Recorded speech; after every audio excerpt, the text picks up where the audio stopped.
Bem-vindos a mais um Podcap, o podcast da CapTable, a maior plataforma de investimentos em startups do Brasil. Aqui já foram mais de 70 rodadas, mais de 8 mil investidores, mais de 100 milhões de reais captados. E hoje temos a honra aqui de receber o pessoal de uma startup que talvez tenha sido uma das mais citadas aqui dentro do nosso podcast, né? Mas que ainda não tivemos a honra de fazer negócio em conjunto. Quem sabe esse episódio também seja, né, uma via para a gente começar a fazer esses negócios. Mas estamos aqui com a IBBX, estamos com o Luiz Fernando e com o Bruno aqui. Vou deixar para eles se apresentarem e falar um pouco deles aí. Então, começando aí pelo Luiz Fernando. Bacana, obrigado, Léo. Obrigado aí pela oportunidade de estar aqui com vocês. Bem legal, né? A gente se comunicou aí há um tempinho atrás. Tava faltando essa oportunidade da gente estar junto aqui mesmo. Bem legal o trabalho de vocês. A gente admira muito, né? Esse hub que vocês construíram aqui de investimentos e de fomento, né? Como você estava explicando agora há pouco, a gente nem sabia de tudo, mas parabéns pelo trabalho. É uma honra estar aqui com vocês, tá? Bom, eu sou o Luiz Fernando, sou founder e CEO da IBBX. Basicamente nasci no interior de São Paulo, na área rural, né, no sítio, com cavalo, boi, passarinho, não tem nada a ver com tecnologia, mas acabei entrando para o mundo da tecnologia desde muito cedo, e estamos aí tentando fazer alguma coisa diferente no Brasil, né? Deep Tech, Hard Tech, coisa que realmente mexe na base tecnológica, e é um pouco disso. Ué. Não, legal. Bom, prazer, Léo. A gente já se conhece de um tempo aqui. Sou o Bruno, sou o CFO da IBBX. Não vim do interior, não tenho um cavalo. Até tinha, né? Até tinha um cavalinho. Sou cearense, né? Moro em Piracicaba, trabalho em Capivari. Então, embarquei nesse sonho maluco que a gente, enfim, todo dia tá curtindo e muita coisa boa, né, tá acontecendo e tem muita coisa boa para vir, tá? Então, é isso. Boa, legal. Então, vamos agora que vocês falaram um pouco de vocês, né? Vamos falar um pouco sobre a IBBX. Sim, acho que quem acompanha as notícias, quem lê alguma coisa, vê assim, esses caras são malucos, né? De como que fizeram isso, mas são tão malucos que estão conseguindo entregar agora resultados, né, fantásticos, sócios fantásticos aí também na operação de vocês. Mas como que surgiu essa ideia e como que foi evoluindo essa tecnologia? Perfeito, Léo. Bom, vou começar aqui, depois o Bruno pode complementar. Mas, cara, basicamente, como eu falei, eu sempre gostei de física, né? E dentro da física, do eletromagnetismo. Então, desde meus 11 anos, que eu lembro, né? E aí tem uma história bem curiosa, só para falar desse momento de física, né?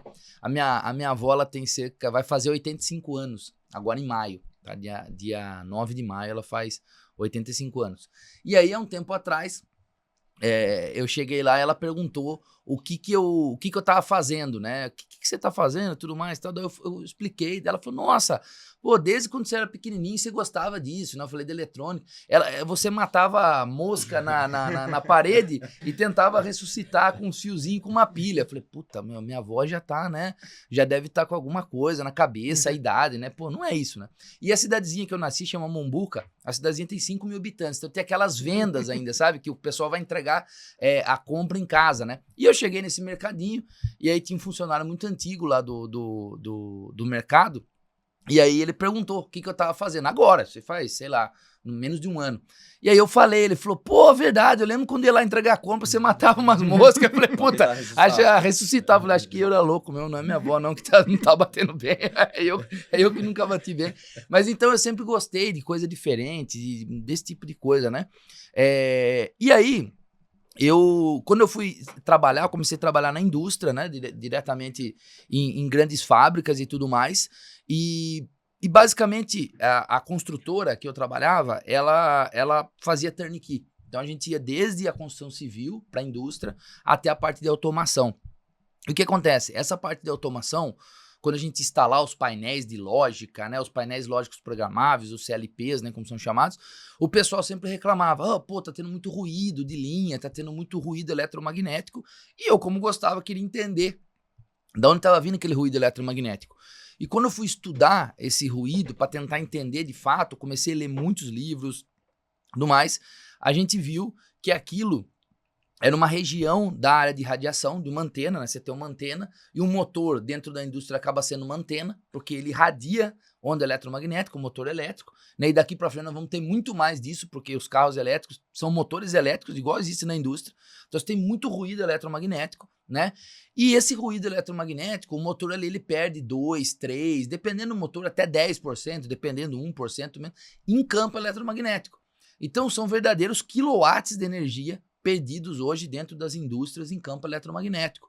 E eu comecei a ver que não era só do motor, vinha também dos painéis elétricos, vinha do ar-condicionado, vinha dos chaveadores, das fontes chaveadas que chaveiam da corrente alternada para corrente contínua no notebook e tudo isso. Né? E nas cidades também tem muito disso, né? Avenida Paulista, tem até um vídeo nosso carregando um smartphone lá na Avenida Paulista, não sei se chegaram a ver isso. É óbvio, não dá para carregar, né, um smartphone em qualquer lugar, ali tem muito mais energia, os ônibus chegam a mudar o letreiro ali de tanto onda eletromagnética. É energia, pessoal, é energia que tá ali, tá perdida, né? Só que essa energia, ela tinha um grande desafio, não é à toa que ela tava ali perdida, ninguém olhou para ela. Qual que era o desafio?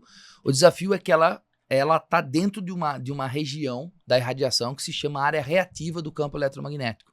Né? O que significa isso? Significa que você, para todo mundo conseguir entender, significa que a onda eletromagnética ele não se comporta de uma maneira comum, como uma onda eletromagnética que está onde a gente chama de área irradiante, que é o que a gente usa hoje para o smartphone, para o Wi-Fi, e são ondas de alta frequência e que logo estão dentro de uma condição que o campo elétrico magnético eles estão faseados, bonitinhos, e estão dentro de uma condição boa para você capturar e transmitir, né?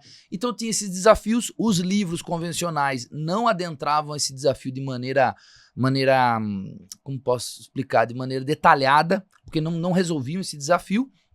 E aí eu comecei a estudar, tive uma otimização de uma equação, né? Tem uma equação que se chama equação de Friis. A gente fez uma otimização dessa equação, isso foi de 2014 até 2016.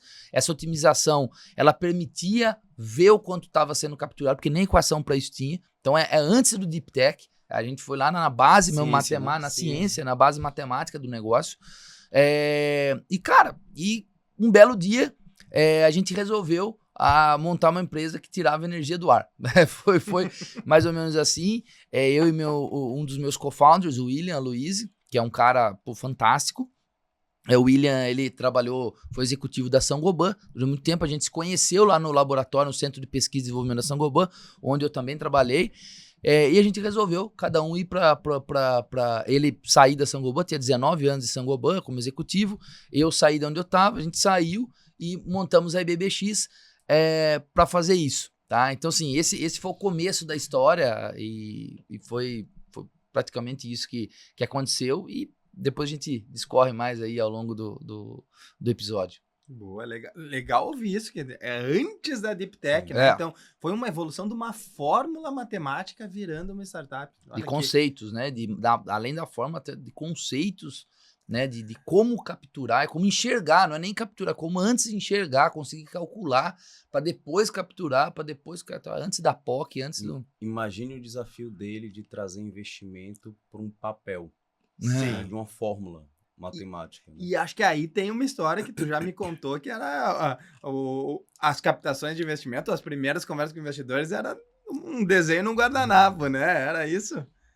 Era isso, né? O Fernando tinha um Frankenstein, né? Ele montou um Frankenstein para tentar tangibilizar, né, o que ele falou, né, o que ele explicou. Isso mesmo. Né? E o cara falou, cara, mas... E aí tiveram algumas situações engraçadas, interessantes, que assim, Fernando, mas me explica um pouco melhor, cara. Não posso entrar porque ainda não tenho patente, não depositei nada. Mas como é que eu vou entender se tu não pode entrar no detalhe? Não, mas aqui tem uma história boa. Vai ter que entrar num nível de confiança aqui.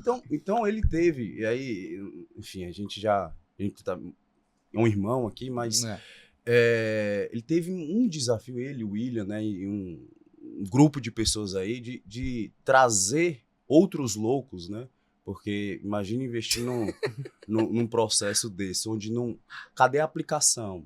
É uma ideia, né? Partiu de uma ideia, né? Ele desenvolveu essa ideia.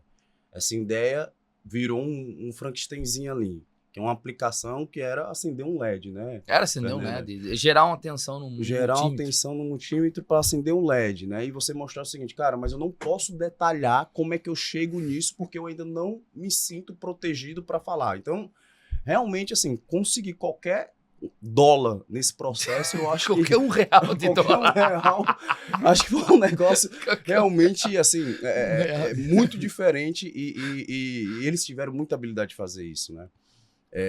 Eu já entrei na fase, aqui foi uma fase 1 aqui de laboratório, né? E aí quando veio o investimento da Série A, né, a gente precisava montar uma operação, né? E desde então eu tô desde esse momento, né? E a gente vem juntos aí construindo essa operação todo santo dia tem uma dorzinha ali pra gente ultrapassar e matar, né? Crescimento muito rápido. Deixa eu contar, acho que é legal essas histórias aqui no bate-papo, né? Mas quando a BBX começou, né? Eu tava com alguns contratos na outra empresa que eu trabalhava, que eu não podia abandonar, né? E tinha algumas pessoas que viraram co-founders, por exemplo, o Alexandre Colácio, que é um grande amigo, uma pessoa fantástica, né? Que, porra, ajudou pra caramba. Então, ele cuidava ali da operação, né, ele e tal, até minha mãe entrou no jogo, pô, ajudando no outro, porque para terminar aqueles contratos e eu poder focar. Então você vê que tem No laboratório, poder focar no laboratório, na fase de laboratório, porque como que o Fernando vai tocar uma parte de uma construtora, era executivo da empresa, né? E então tinha 300 pessoas chegaram a ter debaixo da operação, né? Então o Alexandre, tem o Francisco, o Kiko, né, que é o nosso CTO hoje, que é um programador fantástico, um cara bem legal, brilhante. E aí, uma dessas conversas, né, a gente foi conhecer o Degas, que tem até um fundo, né, um dos co-founders, tem a Bewater, não sei se vocês conhecem. Conheço. Pô, o Degas, fantástico. Até o sócio dele, acho que é daqui, né, o Guilherme. Acho que é do sul, de Jaraguá do Sul. Então, o Degas foi o seguinte, primeiro, então o Degas na época tinha sido considerado dos maiores CEOs da América Latina pela Forbes, tava todo lá, e aí eu não conhecia ele. Isso foi 2017, deixa eu ver aqui, foi final de 17, acho que foi final de 17, foi isso mesmo. Aí vamos conhecer o cara, porque o cara tá afim de entender o que é, mas nem sabia o que era. Então um amigo dele, o Aloysio, né, que, cara fantástico também, nos ajudou a chegar até ele, e a gente nem sabia o que era Venture Capital, nada tal. E o Degas, ele era de uma empresa gigante, tinha comprado a IBMEC, né, que é aquela empresa de educação, e ele ficava ali na Alameda Santos, do lado da Paulista, CEO da empresa, gigante, aquela sala de reunião, filme, parecia mesa, começava aqui, terminava uns 100 metros e tal. Você vai lá, tem meia hora, tem 30 minutos com o Degas pra explicar o que é. Falei, não vou explicar nem a pau o que é. Não conheço ele. Não, cara, mas como que você vai pedir um investimento, pedir uma ajuda se não conhece? O Degas é outro louco, né? E aí, cheguei na sala, eu lembro que, ele entrou, a época ele andava, né, com, camisa, todo, Aí ele entrou ali, eu tava ali na sala ali, eu nem levei o protótipo, né? Porque, não conheço o cara, né? O cara ter saído só na Forbes, mas não conheço ele, né? Aí chegou ali, o Degas entrou, legal, tudo bem, pessoal, tem meia hora. Então, me fala aí como que eu posso ajudar. Eu falei, cara, tem uma ideia que pode revolucionar o mundo, cara. Pode revolucionar o mundo. Que legal, tá? Me conta o que é. Eu falei, não posso falar. Mas como assim? Mas, você vem pra uma reunião, marca uma reunião, não pode falar o que é. Eu falei, cara, não posso falar, não tem patente, não tem nada. Vou te explicar, pode fazer. Mas o que é um aplicativo? Cara, não é um aplicativo, é uma coisa diferente e tal. Não, mas, cara, no fim a reunião era pra 30 minutos, durou 1h30, ele ia pra Chicago, trabalhar um tempo lá, e na volta ele falou, cara, quando que você pode mostrar então? Eu falei, cara, quando tiver o protótipo mais maduro e tiver mais documentação dele. Tá, então quando eu voltar, eu vou ligar pra vocês vêm aqui atrás que eu quero ver esse negócio. E ele é engenheiro também, fez poli e tal, é um cara brilhante. E aí, quando ele voltou, daí a gente voltou lá, daí, aí ele entendeu, falou, puta que pariu. Mas foi a reunião ele falou, cara, foi a reunião mais louca que eu tive, porque assim, a gente ficou 1h30 conversando, ninguém sabia o que o outro queria, podia falar, mas teve muitos desses episódios aí, cara, porque realmente a gente não sabia nada, né, do mercado, como funcionava, né, e tal. E eu acho que esse é um grande ponto, né, acho que, claro, com o tempo, a gente tem visto empreendedores que conhecem mais sobre o mercado, os próprios investidores também conhecem como fazer negócio de venture capital, investimento em startups, mas, em geral, poxa, uma super ideia, né? com já alguma aplicação ali, um nível de protótipo, depositando uma patente, mas um desconhecimento sobre como levantar dinheiro para isso, né? Então, claro, foi aprendendo, acho que, né, achou as pessoas certas, provavelmente se conectou nas outras pessoas loucos, né, cara? Os outros loucos. Mas esse desconhecimento a gente vê também, talvez não em Deep Techs, ou talvez também em Deep Techs, mas de negócios que, por vezes, tem uma trilha brilhante para seguir, mas por esse desconhecimento na captação de recursos, lá na origem, já reduz muito esse teto e as possibilidades dessa empresa, né? Então, acho que o nosso papel aqui também, nessa conversa com vocês, é deixar isso mais claro para todo mundo que, cara, não se sinta mal por não saber fazer isso. Tu já sabe todas as outras coisas, sabe? Tu já fez a parte mais difícil. Mais difícil, né? Até ia usar um termo mais que talvez não devesse usar aqui, mas a parte mais difícil do negócio tu já fez. Essa parte da captação de recursos não é a experiência de todo mundo, e é um mercado completamente novo, né? Então, busque as pessoas certas, né? Para também te auxiliar com isso. Não tenha dúvida, não tenha dúvida. E aí, né? Acho que nessas conversas que vocês estavam tendo, ou que tu estava tendo na época, não podia falar da patente, não podia falar da tecnologia. Não tinha patente ainda, então não podia falar da tecnologia e tal. E o que hoje tu pode falar da tecnologia para nós, para tentar materializar um pouco aí para o pessoal? Não, vamos lá. Primeiro, acho que contar um pouco, né? Só para o pessoal entender, né? Acho que assim, começar do que e depois do como, né? O que a tecnologia faz, né? De fato. A tecnologia ela faz duas coisas. E essas duas coisas são provenientes desse tipo de estudo, desse tipo de conceito de utilizar ondas de baixa frequência dentro do campo reativo, né? Que é essa parte da onda que existe quando a gente está abaixo de um comprimento de onda. Porque quem não sabe o que é, toda onda ela tem uma frequência, né? Quando você liga lá na rádio, está lá 101.7, né? Aquilo é a frequência, e cada frequência daquela tem um comprimento de onda. E quanto mais baixa a frequência, maior é o comprimento de onda, né? E quanto maior o comprimento de onda, maior a probabilidade de você estar dentro da área reativa, né? Essa região, né? Esse conceito foi nada utilizado ao longo dos tempos. Por quê? Porque não era necessário. Né? O mundo ele foi para o lado das ondas eletromagnéticas de alta frequência devido à quantidade de dados que elas conseguem trafegar, né? Mas o mundo está voltando com a questão do IoT, né? O IoT não precisa de uma quantidade de dados absurda, o IoT precisa de coisa que tenha baixo custo, né? Que consiga ser móvel, flexível para estar em qualquer lugar, para estar dentro desse microfone, dentro da TV, no ar-condicionado, dentro da indústria, no gado, num cultivo agrícola. Ele precisa estar em todo lugar, então ele precisa ter hiperconectividade, né? Com pequenos pacotes e baixo custo, porque senão você não consegue escalar, né? Que é uma das grandes aplicações que a tecnologia trouxe. Mas voltando para a tecnologia, o que ela promove? Ela promove a colheita de energia que estão disponíveis nos ambientes. Aqui, por exemplo, a gente tem muita energia agora, que vem todas essas câmeras ligadas, o próprio microfone aqui está chaveando alguma coisa, um transistor aqui dentro está gerando um ruído eletromagnético, o ar-condicionado, tudo isso está gerando um ruído eletromagnético, as lâmpadas geram ruídos eletromagnéticos, e imagina na indústria. Né?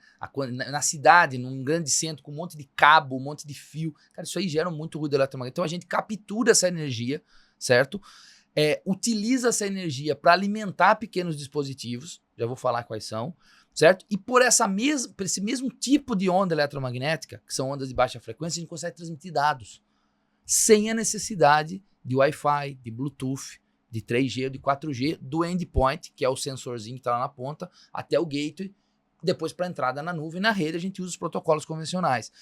Então, essa possibilidade de não utilizar cabos nem para energia e nem para dados faz com que a gente tenha duas coisas fantásticas, né? Uma delas, a hiperconectividade, porque a gente pode estar em qualquer lugar, certo? Sem ter que trocar bateria ou colocar cabo para alimentar, e também transmitindo dados dessas coisas, né? Dessas coisas conectadas, né? Então, imagina você ter um mar de energia que você pode reciclar essa energia. É uma reciclagem de energia. Por quê? Porque essa energia já existe. A gente não gerou essa energia. A BBX não foi lá e criou essa energia. Essa energia já está aqui. E pela parte de ineficiência, dos dispositivos, que sempre vai existir, porque nada, você não consegue converter fisicamente nenhum tipo de energia em outra, por exemplo, energia elétrica para energia mecânica, sempre vai ter uma perda. Essa perda ela pode se dar em vibração, em calor e em onda eletromagnética. E o mundo está tendendo a ser inteiro eletrificado, né? Os carros, né? A gente está vendo agora, bicicletas, patinetes, enfim, tudo vai funcionar a energia elétrica. Então você vai ter campo eletromagnético, já existe demais sobrando. Então a gente faz isso, a gente recicla energia. E aí, para tangibilizar um pouco isso para o mundo, onde são as grandes áreas de aplicação dessa tecnologia, né? Uma delas, que a gente vai falar um pouco mais depois aqui, aprofundar, são soluções IoT. Soluções IoT. Tudo vai estar conectado. Nós estamos falando de 125 bilhões de dispositivos conectados até 2030. Isso é um relatório da McKinsey, esses tempos atrás. E hoje a gente sabe que um IoT, em média, ele consome 2 pilhas AA por ano. Essa pilhinha de controle remoto, AA por ano. Então, 2 pilhas AA vezes 125, estamos falando de 250 bilhões de baterias sendo jogadas no meio ambiente todos os anos. O que a gente vai fazer com isso? Sem uma tecnologia que recicla essa energia. E são pequenas partes de energia. Não estamos falando de watts, né, Bruno? Não estamos falando de milho, estamos falando de microwatts, né? Você ter algo que resolva o microwatt já é grande pra caramba aí, né? Soluções IoT. 2, dispositivos pessoais, né? Smartwatch, headset, fone de ouvido, dispositivos médicos que muitas vezes a gente tem que usar, né? Veja, hoje, olha que loucura. Um cara com marca-passo acaba a bateria do marca-passo. Entendeu? Tem uma aplicação fantástica na França que eles estão desenvolvendo para poder ter a cura do Parkinson, né? Que é um pulso elétrico que se dá no cérebro quando o cara vai ter aquele tremor, mas os caras não conseguiram viabilizar ainda porque a bateria precisa ser trocada a cada 4 meses, 3 meses. Então imagina que uma tecnologia dessa pode fazer por isso, né? Smartphone, por exemplo, né? Também é outra coisa, smartphone. Né? Imagina você entrar então na sua casa, hoje a gente tem a senha do Wi-Fi, né? De dados, né? Imagina você entrar, você me dá a senha da energia. Né? Você tá aqui agora o dia todo, seu smartphone, seu headset carregando, né? O seu mouse ali, que hoje precisa de bateria. Imagina um mouse sem bateria. Pô, tá aqui, com a própria energia porque você concorda que o mouse e o teclado tá sempre próximo, né? Do computador, né? Pô, eu posso usar essa energia que está sendo desperdiçada do computador para alimentar esse mouse e esse teclado, entende? Então, realmente é um negócio maluco, né? Você não precisa mais de cabos, né? Ou trocar baterias, né? E dispositivos residenciais, né? Então, fechaduras inteligentes, câmera, sistemas de alarme. Pô, hoje você vai montar um sistema de alarme, sistema de incêndio, cara, tem que quebrar o prédio todo, passar cabo. Por quê? Não é por causa dos dados. Os dados, eu falo assim, né? A nossa tecnologia, ela promove 2 coisas: conectividade de baixo custo e longa distância, devido a essa onda, e energia sem fio. A conectividade pro IoT, ela é muito boa. Para a parte de dispositivos pessoais e residenciais, a nossa conectividade ela não é feita para isso. Mas a energia serve para todas as coisas. Né? Então, hoje o problema de sistemas de alarme e tal não é a conectividade. Você tem o Wi-Fi hoje funcionando muito bem nas áreas residenciais e tudo isso. Mas, cara, a energia você precisa passar cabo em tudo. Né? Então, imagina se não precisa mais passar cabo para isso. Né? Então, soluções IoT, dispositivos pessoais, dispositivos residenciais, são as coisas que a gente pode atuar. E a IBBX escolheu para fazer o go-to-market, porque como a gente falou, imagina, explicar o negócio já é complexo. Receber investimento, muito mais complexo. Né? Fazer o go-to-market, então, né? Como transformar isso em business, em negócio. Eu sempre falo pro pessoal na IBBX, eu venho da ciência, eu adoro física, mas eu sempre falo, pessoal, uma grande tecnologia tem uma grande diferença para uma boa empresa. Uma tecnologia boa é uma coisa, uma boa empresa é PPP, né? Pessoa, processo, produto. Né? Você precisa ter algo para entregar. O seu cliente, no final do dia, ele não está preocupado com a sua tecnologia. Ele está preocupado com o que você está entregando para ele. Né? Então, para fazer o go-to-market, a gente escolheu ir por onde a gente acreditava ter mais background. Né? Então, fomos para soluções IoT, porque para nós o esforço-retorno era mais viável, a razão era muito melhor. Então a gente começou por lá, né? E assim, estamos tendo alguns números fantásticos aí, depois a gente pode compartilhar, mas em 14 meses de operação, né? Porque a IBBX ela tem 2 fases, né? Ela tem a fase 1, que é a fase laboratório, como o Bruno falou bem aqui, que é a fase onde a gente dedicou 3 anos e meio só pesquisando e aplicando em coisas, criando documentação, patentes, né? Foram 6 patentes depositadas, 4 patentes já concedidas. Somos a empresa que mais tem patente de energia sem fio da América, tá? A startup que mais tem da América. É a única, salvo engano, mas é a única da América Latina, tá? De energia sem fio. São 3 patentes dos Estados Unidos concedidas, uma no Brasil.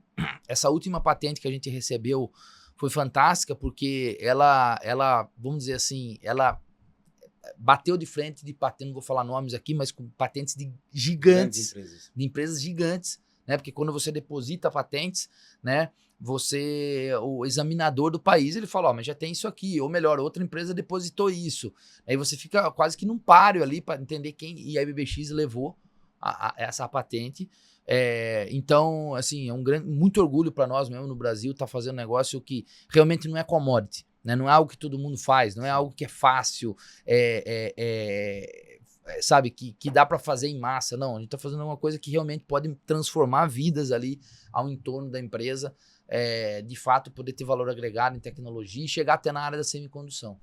E eu acho que é legal, o Fernando falou aqui um pouco de como é que a gente está se posicionando dentro do IoT, né? E eu acho que para ficar claro aqui para o público, Léo, o que realmente a gente resolve, por que a gente se considera aqui um grande habilitador, né, da indústria 4.0, né? Porque, como o Fernando falou no início, né, tudo que IoT tem que estar conectado, é a conexão das coisas, né?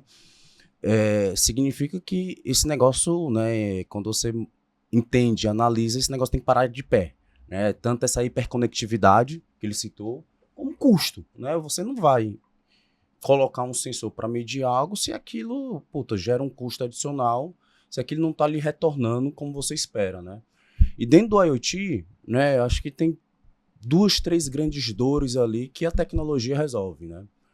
A dor que o Fernando já falou que é energética, né? Então todos esses sensores, eles são alimentados por bateria de lítio, né? Que é uma bateria de lítio que dura 1 ano e 1 ano e meio, exatamente por causa desse consumo, porque esse sensor serve para quê? Ele aquisita esse dado, né? Uhum. Ele coleta esse dado para depois transmitir, né? Esse processo consome energia, né? E essa bateria, por isso que leva essa vida útil aí de 1 ano e 1 ano e meio, né? Com a tecnologia, essa vida útil, né, passa ali dos 7 anos, né? E aí essa dor de alimentar dispositivos é uma dor que morre, porque imagina escalar isso, né? Uma coisa é você botar 1000 sensores, uma coisa é botar 1 milhão de sensores, né? A dor seguinte, né, é exatamente o que a gente resolveu, né? Porque o protocolo de comunicação que o Fernando cita é nosso, né? É um protocolo nosso, né, que transmite dados por baixa frequência e a gente consegue transmitir por longas distâncias. Então, imagina um ambiente super blindado dentro da indústria, a gente consegue transmitir a 300 metros de distância do sensor para o gateway. Um protocolo convencional vai até 20 metros.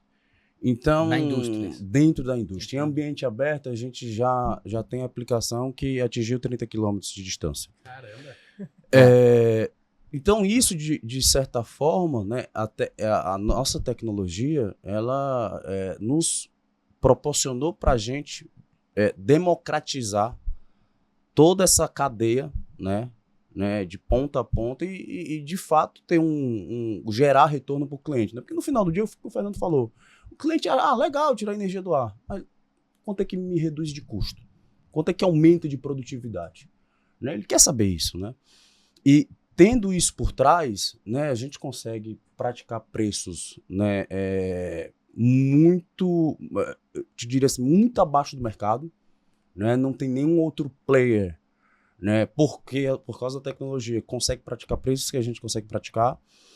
E isso vem resultando num excelente trabalho e grandes contratos para a IBBX, tá? Assim, eu acho que dá para a gente citar aqui, acho que hoje a gente está com aproximadamente 200 milhões em contratos fechados. Tá? 14 meses de operação. Com 14 meses de operações e em diversas áreas. Né? Estamos falando de clientes industriais, estamos falando de cidade inteligente. Né? Acho que o case de cidades inteligentes, acho que é legal o Fernando citar. Estamos falando de agronegócio. Né? Então, A gente, hoje, com a aplicação no IoT, consegue resolver dores em diversos segmentos. Porque, no final do dia, né, além da tecnologia, a gente criou um ecossistema onde esse hardware ele é flexível. Então, o que eu estou querendo dizer com isso? Eu consigo plugar qualquer sensor lá. Esse hardware é agnóstico. Eu consigo medir qualquer coisa.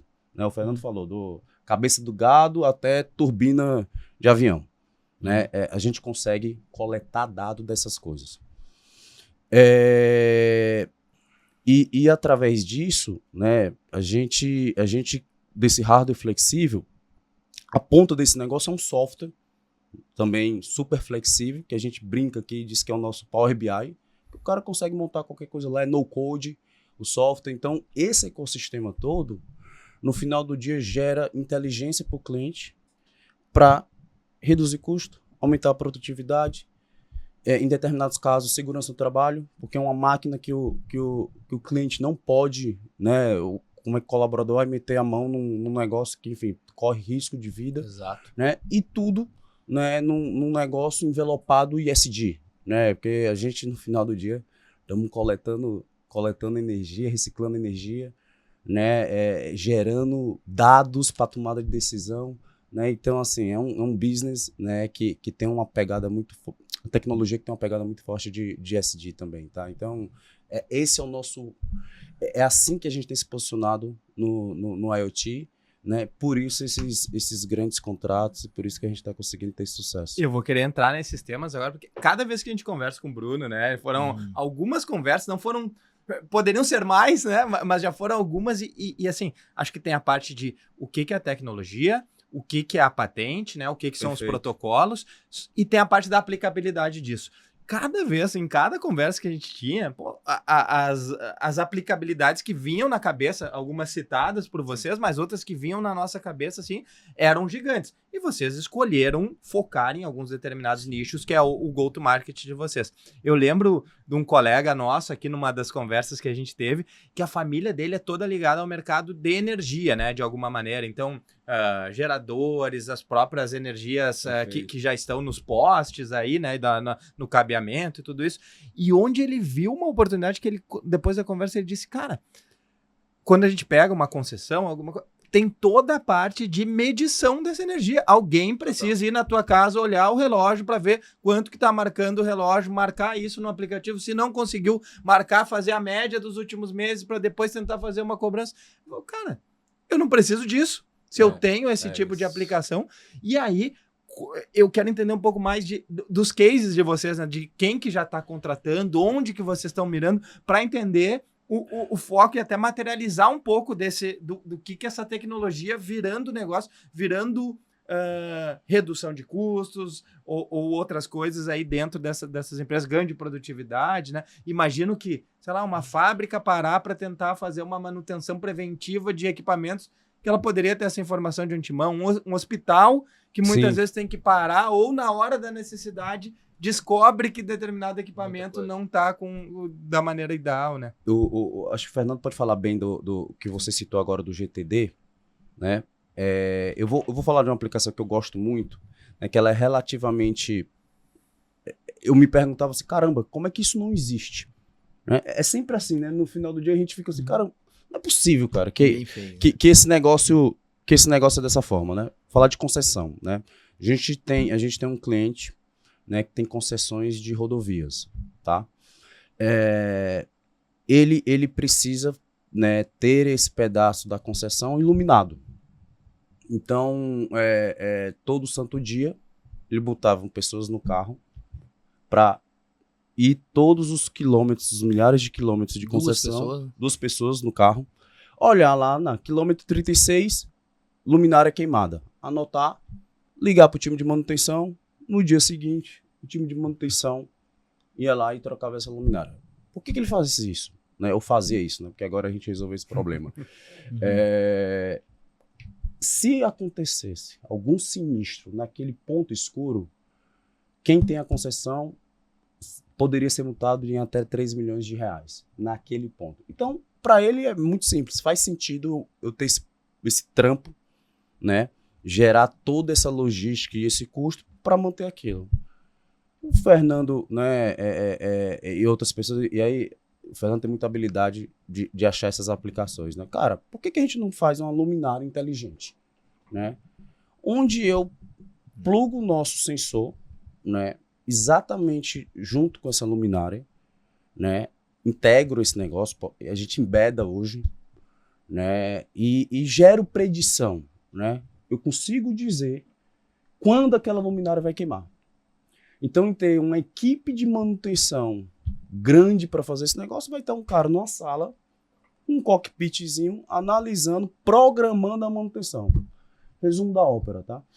Hoje a gente iniciou, né, a gente já está um ano e meio com esse cliente, mas recentemente fechamos um contrato de 30 milhões com esse cliente, né, e o nosso produto virou um produto homologado, né, por eles. Então imagine que toda nova concessão, né, será iluminada pela luminária da IBBX.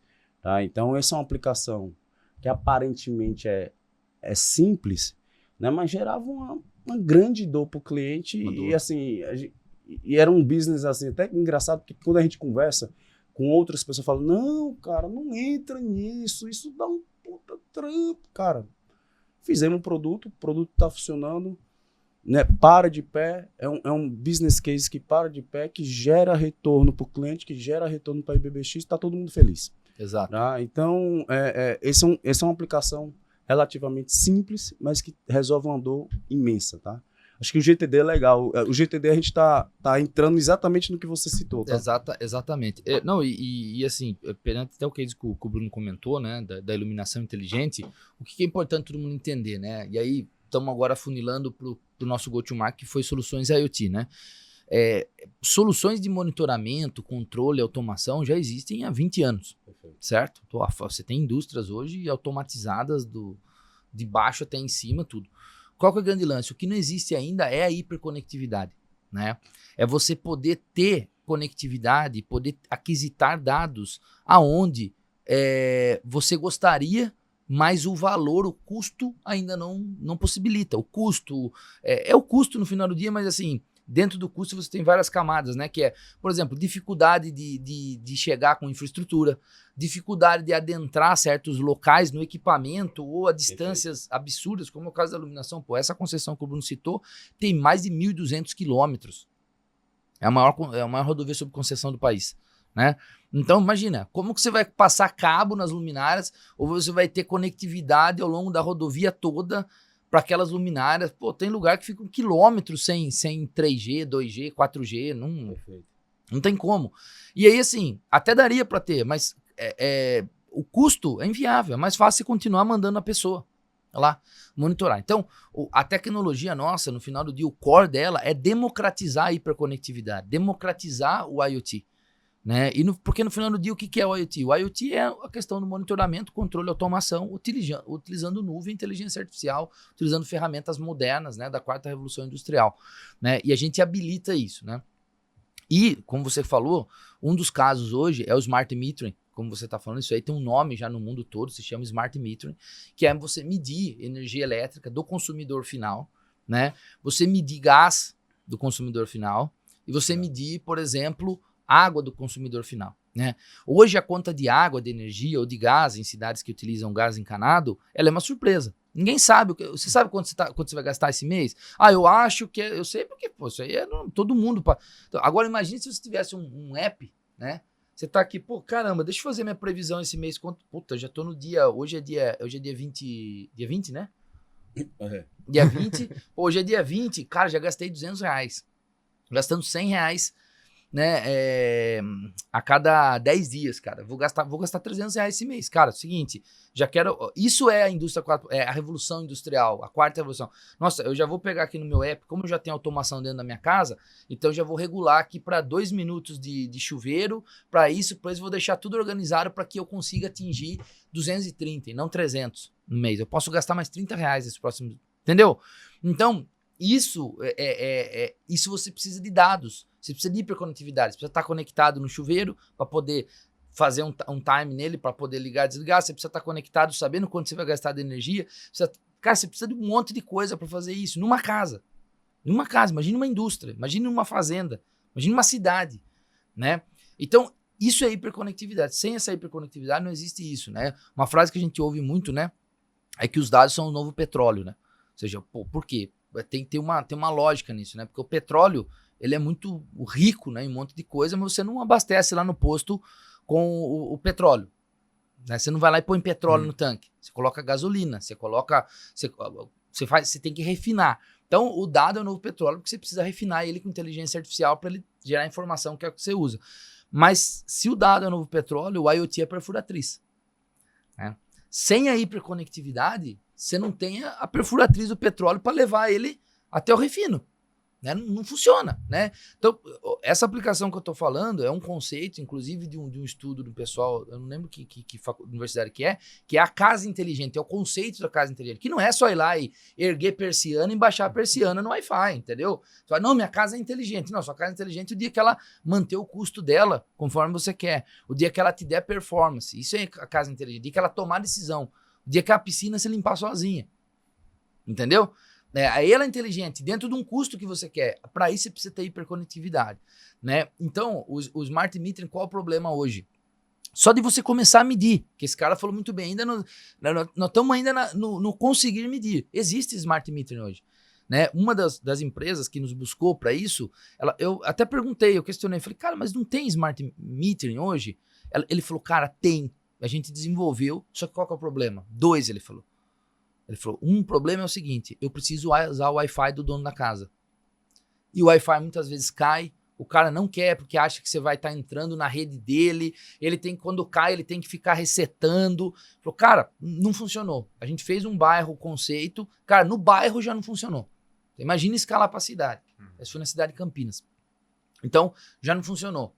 Tá? Esse é o primeiro problema. Segundo problema, custa R$ 1.800. Então, um relógio de energia custa 250. Quem vai pagar essa conta? Entendeu? Desse smart meter, né? Em cada residência ou em cada local. Residência, cada residência. Então, nós estamos falando ainda da borda da residência. Agora, tem muitas outras aplicações de TD. Por exemplo, monitoramento de transformadores.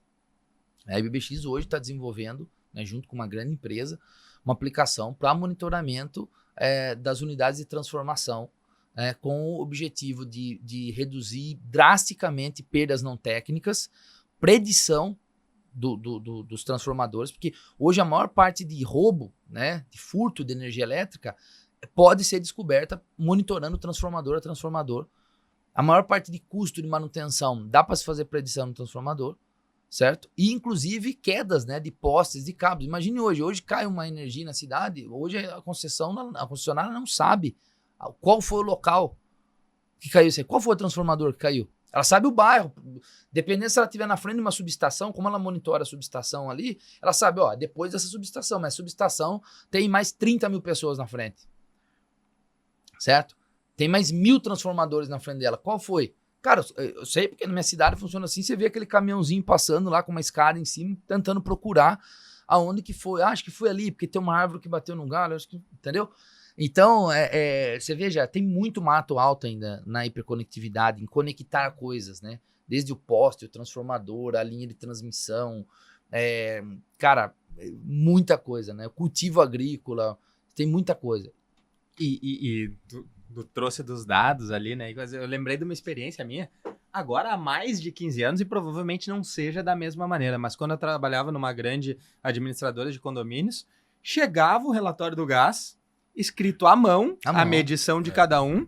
Uma pessoa ia lá e digitava num sistema COBOL as medições e gerava a cobrança para os condôminos, né? E aí isso vinha retorno de leitura errada, do cara que não entendeu o número lá, o 9 virou um 7, sei lá, qualquer coisa assim, e vinha diversos problemas, né? Acabou. E hoje, e esse acompanhamento, todo mundo sabe na hora de pagar, né? Mas ninguém conseguia saber antes para se programar, que já gastou demais ou qualquer coisa assim. Não. Então, acho que tem muita coisa. E aí eu entro num ponto que eu acho que hoje tem muita coisa já mapeada, que solução assim que é só conhecer vocês que resolve. Acho que isso já existe. Muito. Agora, nas palavras de vocês, me pareceu que ela é viabilizadora de muita coisa que a gente ainda não sabe que vai resolver, ou que a gente nem pensou que poderia ser resolvido dessa maneira. E é nessa parte que eu queria chegar com vocês. Assim, acho que hoje, comercialmente, vocês já têm ali os grandes focos de vocês e já Mas tem alguma coisa que vocês pensam assim, cara, isso um dia eu ainda vou solucionar.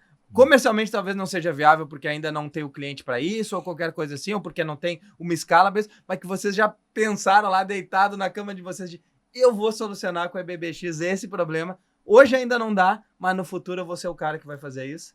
Cara, tem muita coisa. Puta, tem coisa que é bom nem falar, porque senão a gente já começa a pensar. Não, mas Começa a querer fazer. Começa a querer fazer, não dá. Cara, uma das coisas fantásticas que a tecnologia nossa ela promove, foi de acidente que isso aconteceu, sendo bem transparente, é que, veja, a gente usa um circuito que aumenta a eficiência, né, de uma antena para capturar uma onda eletromagnética e casar com uma carga. Então aqui eu tenho a energia que está aqui perdida, aqui eu tenho a carga que é a bateria, um supercapacitor que eu preciso carregar. Aqui no meio tem um mundo de coisas que fazem essa coleta, aquisição, retificação, casamento de impedância, um monte de coisa chega aqui na carga, certo? Beleza? Beleza. Então isso é uma coisa. Quando a gente foi desenvolver a luminária inteligente, o cliente nos provocou e falou, cara, por que vocês não fazem ela solar? Né? E aí a gente foi tentar encontrar iluminação solar, e tem um monte no mercado de iluminação solar, e obviamente não vamos ficar reinventando a roda, vamos tentar pegar o que existe no mercado. E a gente viu que o que existe no mercado, a maioria não, acho que todas, primeiro que o que está escrito lá não é verdade. Né? Pô, vem lá, tantos lumes, tantos watts, cara, a hora que você vai colocar não funciona. Cara, ainda é um negócio mal resolvido. E a gente foi ver que as que funcionavam, para aquela luminosidade que a gente queria, cara, era maior que essa mesa aqui. Porque o painel solar que tinha que estar em cima dela era o tamanho dessa mesa. E a gente foi ver a questão da eficiência dos painéis solares. Né? Por que a eficiência do painel solar é tão baixa, né, para energia solar? Bom, e aí eu comecei a ver e falei, cara, como que eu faria para aumentar a eficiência de um painel solar pequenininho, com a nossa tecnologia, já que um painel solar também, nas suas conversões, gera energia reativa. Né? Então a gente aplicou a nossa tecnologia entre o painel solar e a bateria dessa luminária, que é um painel solar pequeno, e a gente viu que tinha um resultado interessante. Começamos a estudar melhor aquilo, aumentamos a eficiência do painel solar daquela luminária. Né? Só que para a iluminação, então, é uma eficiência pequena. Né? Então, é uma energia pequena, mas uma eficiência grande. Né? Ou seja, o painel solar ali vai dar... Tem painel solar de 12%, 13% de eficiência né, da energia útil que entra na bateria, e tem uns que chega a 18%, 16%, 17%, tal. A gente conseguiu chegar em 30% de eficiência. Puta que pariu. Pra gente, o que solucionou para nós? Em vez de eu ter uma iluminária que sirva, né, que atenda as especificações da rodovia, da Artesp e tudo mais, que é lá do estado de São Paulo, do tamanho dessa mesa, eu consegui ter uma luminária menor e resolver o nosso problema. Só que a gente foi provocar o seguinte, cara, você já imaginou aumentar 5% da eficiência geral da energia solar do planeta? 5% só? O quanto não vale isso nos painéis que já existem, já estão instalados? Óbvio, não dá para fazer tudo, né? Porque assim, uma coisa é você aplicar num painel pequeno, outra coisa é você aplicar num painel gigante. Tem muita coisa técnica a ser resolvida para isso. Mas é uma coisa que, se resolvida, nós estamos falando de muitos bilhões de injeção de energia elétrica nos grids, né? Então é uma coisa que vale muito, né? Então aumentar a eficiência de painéis solares através da nossa tecnologia, que foi criada para energia reativa, é uma coisa que, né? E a gente é provocado a todo momento, pô, por que vocês não pensam nisso? Porque esse negócio é multibilionário, é um negócio gigantesco, mas nós estamos indo com calma, tudo tem um roadmap, porque senão você se atropela. Uma outra coisa que a gente já foi provocado também é que é o seguinte, né? Imagina você chegar, né? Carros elétricos, certo? Você vai chegar no seu estacionamento, no shopping, né? Imagina essa cena, você chega no shopping, entra numa vaga. Na hora que você entra na vaga, você pega seu aplicativo, entra aqui, carregar. Quero dar uma carga de R$20 enquanto eu estou no shopping. O seu carro começa a carregar, né?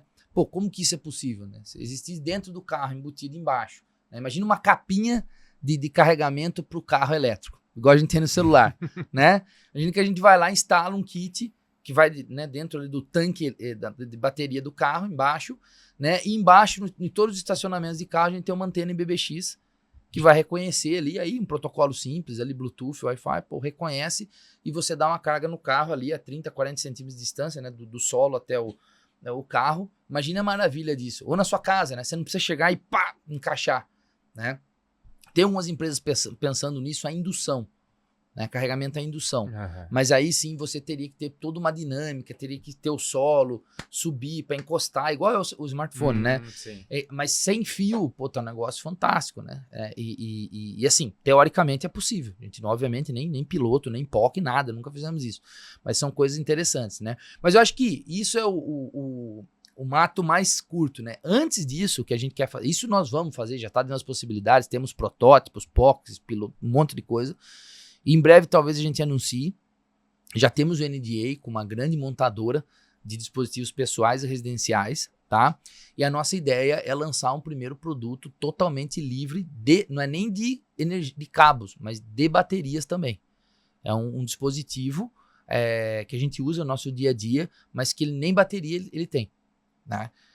Então acho que isso vai ser um marco muito interessante, porque assim, além do que a gente já fez, é a única empresa, pelo menos que eu conheço, que hoje embarca energia sem fio mesmo, de onda eletromagnética em dispositivos do mundo. Eu acho que isso aí é uma coisa que vai ser fantástica, né? Então assim, nos dispositivos pessoais e residenciais, cara, mata muito, ó, tem muita coisa para fazer. Até antes dessas outras coisas que eu comentei agora aqui, tá? Mas para mim, dispositivos... Imagina, cara, você não precisa mais colocar na tomada, Sim. cara, o smartphone. Imagina você... Sonho. Entendeu? Então, isso tá muito perto, né? Isso, assim, muito perto que eu falo, óbvio, uns anos, né?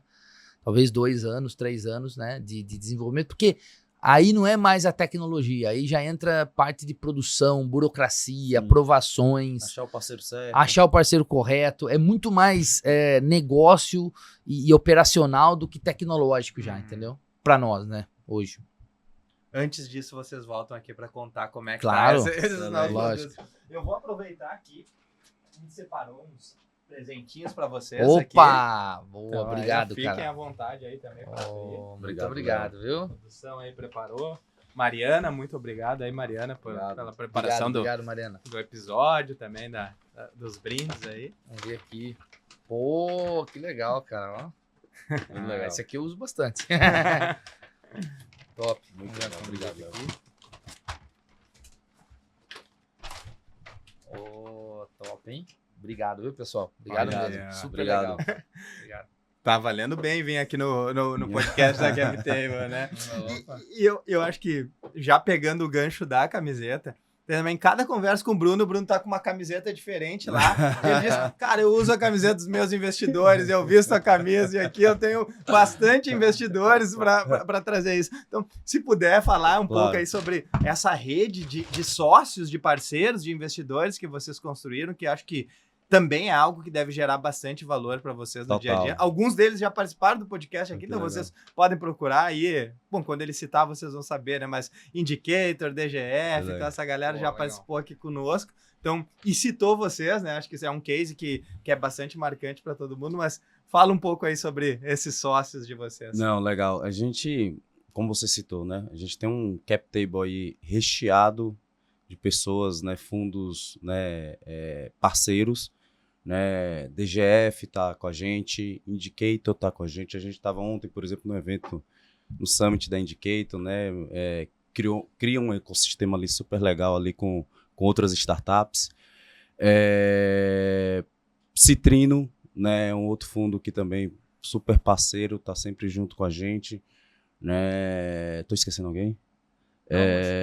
Acho que são Alexa, então são esses os fundos, né, então sempre junto, né, cuidando, né, buscando essas conexões, né, facilita muito, né, o Fernando contou um pouco dessa história, né, o Fernando não entendia o que era esse mundo de venture capital, né, e você cair de paraquedas, né, num processo desse, com captação de dinheiro, né, tendo o desafio de executar, né, criar uma empresa, operar, escalar, né, ter uma rede, né, e pessoas ali que façam as conexões corretas é super importante e a gente deu muita sorte, né, tem muita gente boa nesse processo, né, a gente vai entrar, estamos em processo na realidade de levantamento de capital, né, a gente está num novo processo de levantamento de capital exatamente por tudo que a gente falou, né, tem 200 milhões de contrato para operar, né, a gente precisa botar gasolina nesse negócio, né, e tem outros potenciais investidores aí, né, que a gente está discutindo, também lista aí de alto calibre, né? E é isso, eu acho que no final do dia eu acho que é uma rede que, de fato, muitos dos negócios, né, a gente não citou aqui, né, mas assim, acabamos de receber, de ser aprovado, ter um edital aprovado da FINEP, 100% de subvenção, né, em 8 milhões de reais, né? O que significa isso, né? São recursos não retornáveis, né? A fundo perdido, né? E é uma empresa parceira dessa rede que a Indicator, né, criou, né, que nos ajudou, né, a fazer essa captação, né? Porque imagina, né, falar tudo que o Fernando falou, colocar isso num projeto, quem avalia entender, né? E se você não tiver experiência, né, para falar a língua do avaliador, como é que você faz isso? Né? E a gente achou esse especialista, né, que a empresa é Atitude Inovação, né, que conseguiu fazer isso com a gente e a gente teve esse sucesso, né? Agora todo mundo, né, imagina que agora todo mundo quer entender como foi que a gente fez. É isso, né? Acho que no final do dia é isso, assim, essas conexões, né, achar as pessoas certas, né, e focar no que a gente sabe, né, focar no que o Fernando sabe, que é tecnologia, né, como usar a tecnologia a nosso favor nessas novas aplicações, né, resolver dor, né, solucionar problemas, né, e trazer os especialistas das outras áreas para nos ajudar, e os fundos fazem isso muito bem, né? Acho que esse ecossistema, né, nos auxilia muito nesse processo de conectar nessas dores do crescimento, né? Agora, uma dor nossa é estratégia de canais, né? E aí a gente começa a trazer parceiros dessa rede, né? Conversamos com TOTS, conversamos com a RD Station, então Siemens, então várias empresas que vieram através desse ecossistema, tá? Então tem um valor muito, muito grande pra gente, tá? Bom, dada todo esse histórico de vocês aí como empresa, lá como ideia, negócio, captação de recursos, que mensagem vocês gostariam de deixar para quem está escutando, seja possíveis novos investidores, clientes de vocês, outros empreendedores que talvez estejam lá num estágio mais inicial, ou outros estejam agora também nessa fase de levantamento de recursos. Qual é a grande mensagem que vocês gostariam de deixar nesse episódio? Legal. Resiliência, pessoal. Eu acho que se tem uma coisa que a gente sabe como empreendedor, é que alguma coisa vai dar errado. Que vai dar certo não é certeza, mas que vai dar errado, muitas coisas é certeza, né? Você vai levantar de manhã, vai ter um monte de problema, vai ter um monte de coisa. Então, acho que o país, né, as pessoas, as cidades, depois o país que quer fazer alguma coisa realmente diferente, né, que quer realmente fazer algo que muda o mundo, cara, não vai ser fácil. Não existe fácil, não existe. Essa história que o pessoal conta, sabe, não é fácil, né? É legal, eu vejo muito, né? Assim, eu não vejo a hora que a gente aqui do Brasil, e parece que tá começando a acontecer isso, que a gente deixe de ser comentarista, né, e passe a ser protagonista. O Brasil é um país muito bom de né? Pessoas que usam Apple, né? E por usar Apple acham que entende tudo de tecnologia. Né? Porque eu uso isso, é porque eu uso smartwatch, é porque, eu aprendi a trabalhar com óculos de não sei do que. Cara, você tá falando de uma empresa que passou por um monte de problema para desenvolver isso, né? Então, assim, que hora que a gente vai parar de comentar e vai começar a ser protagonista, né? E ser protagonista não é fácil, né? Você tem que sofrer as dores para ser protagonista do negócio, né? Então, eu acho que resiliência é o que a gente precisa mais aqui no Brasil, para realmente entender que coisas diferentes, né, fazer o que ninguém faz e que pode transformar realmente vidas e estruturas, não é fácil. Não são fáceis de fazer, né? Então, se você não tiver afim de sofrer uma dor, não tiver afim de resolver problema e não tiver afim de se sujar, nem entre, nem comece. Entendeu? Se não tiver afim de colocar o pé no barro, de realmente ouvir o que o cliente tem para te falar, uma dor dele, uma coisa que você entregou errado, uma coisa que não faz sentido, ouvir um feedback duro, cara, na boa, não é o lugar para ser empreendedor, de verdade, né? Então acho que é isso, é resiliência, que dá certo. Aí ter resiliência, pode ter certeza. Aí a certeza de dar certo vai vir. Não, eu corroboro tudo que o Fernando falou, mas eu complementaria se cerque das pessoas certas, né? Total. Ou de pessoas muito boas, né? Acho que entender as suas limitações, né? Assim, a gente todo dia discute isso, né? Pô, Fernando, isso aqui eu não sei fazer, cara. Pô, também não sei fazer isso, cara. Quem é que pode nos ajudar? Né? E tá cercado dessas pessoas, né?